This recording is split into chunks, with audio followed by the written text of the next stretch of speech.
सुनो मैया मेरी बात, मात मेरे दरवाजे पे आई।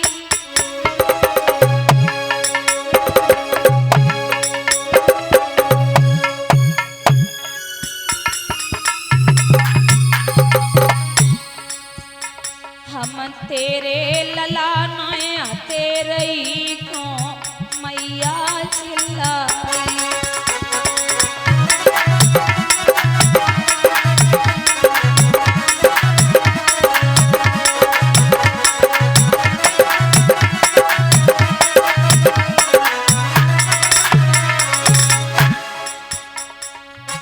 माँ अरे ललानाए मानो माँ,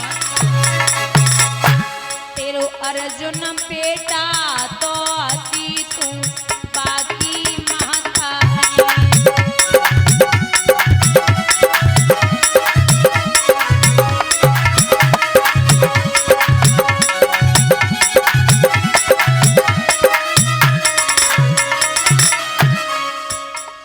आया करड़ मैया सो कह रहे बेज दिए अपने पारथ को,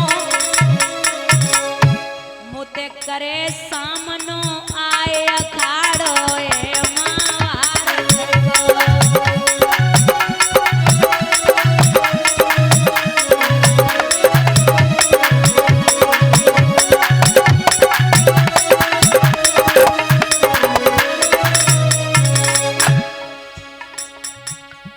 माँ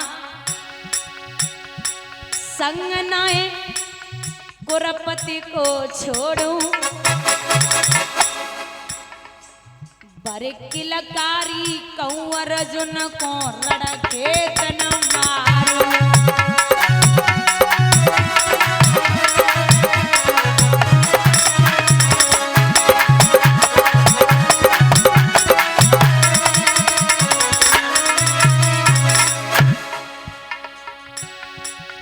अरे लला तेरो देव तुम्हारी,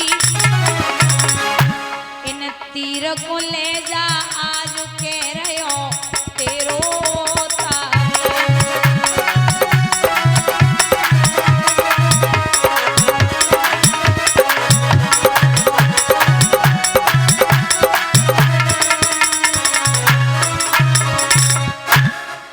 माँ बाण तो ले जा, लेकिन एक बात बता के जा।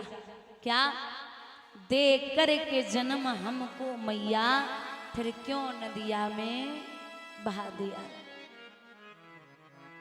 और माँ इतना यदि कष्ट उठाया था, तूने हमें पैदा किया था, इतना यदि कष्ट उठाया था तो थोड़ा और उठा लेती। जन्मा था यदि मेरी मैया तो मेरा गला घोंट देती, पैदा होते ही मार देती, तो फिर मुझे कोई चिंता नहीं थी।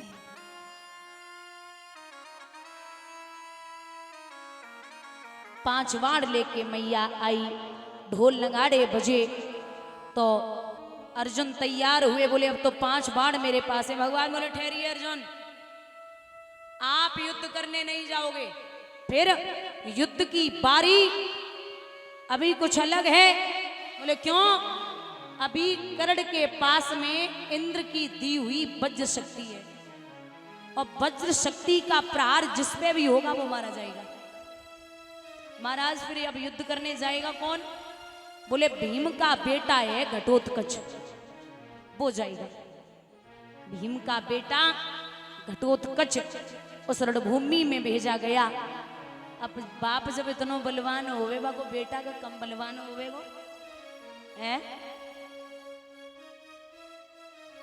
जिधर को घुसता है ना उधर मैदान साफ कर देता है। दुर्योधन बोले कर्ण क्या कर रहे हो? बोले क्यों? बोले ये सबको मार देगा, वज्र शक्ति का प्रहार करो। शक्ति का प्रहार घटोत्कच पर हो गया तो फिर अर्जुन जीवित बच जाएंगे, फिर कोई हथियार ही नहीं है। दुर्योधन बोले अर्जुन तो लड़वे को तब आवेंगे जब जो भीम को बेटा हमें तुम्हें छोड़ दिए है। अर्जुन को नंबर तो तब आवे जब जी हमें और आपको छोड़ देवे। बोले फिर बोले आप वज्र शक्ति का प्रहार करिए।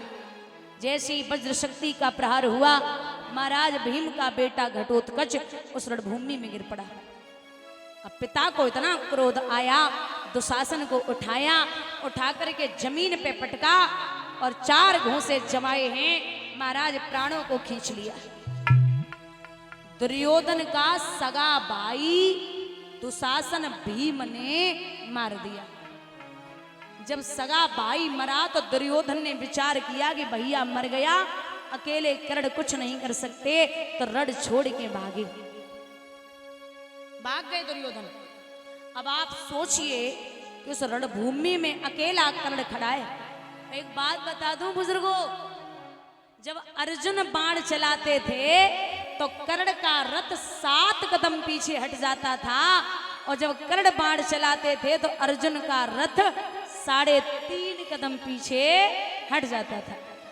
अर्जुन मुस्कुराए कि बोले देख रहे हो कन्हैया, इनके बाण से हमारा रथ 3.5 कदम हट रहे हो और इनको रथ हमारे बाण से 7 कदम हट रहे हो। भगवान बोले थोड़ी सी शर्म करो,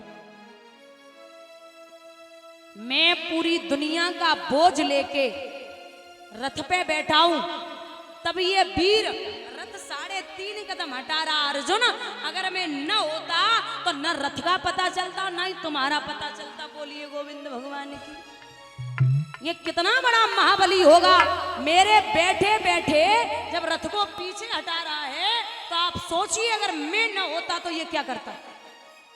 अब एक काम करिए, बोले क्या, आप बाण चलाइए, ये नहीं हत्ता, इसके पास कुछ भी नहीं है। जो जब बात सुनी सो अर्जुन आंखन में आंसू लेके बोले केशव कैसी बातें कर रहे हो नाथ, आपने हमेशा ये कहा है कि निहत्थे पे कभी बाण नहीं चलाना है।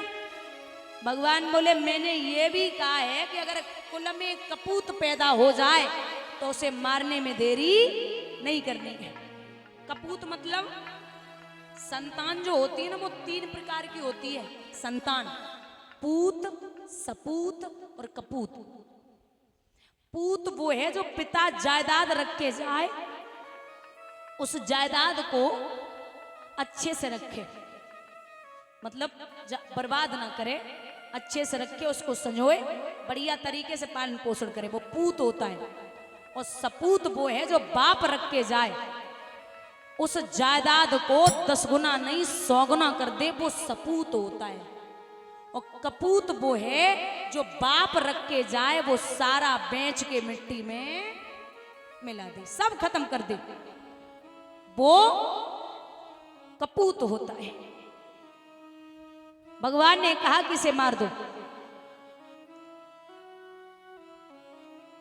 कर्ण के कानों में आवाज पहुंची, कर्ण बोले केशव, अरे ओ कन्हैया, आप कहते कि अधर्म की लड़ाई नहीं लड़नी है नाथ, ये अधर्म की लड़ाई है। भगवान बोले तू हमें सिखावेगो कि धर्म अधर्म का होवे। अरे अब तो ये आई याद धर्म की, तो अंत समय गयो आई, और जय याद पहले आ जाती तो होती ना लड़ाई। तब तुम्हारा धर्म और अधर्म कहां गया था, जिस दिन मेरी बहन की साड़ी खींची जा रही थी और तुम सबके सब मौन बैठे थे। अर्जुन बोले केशव,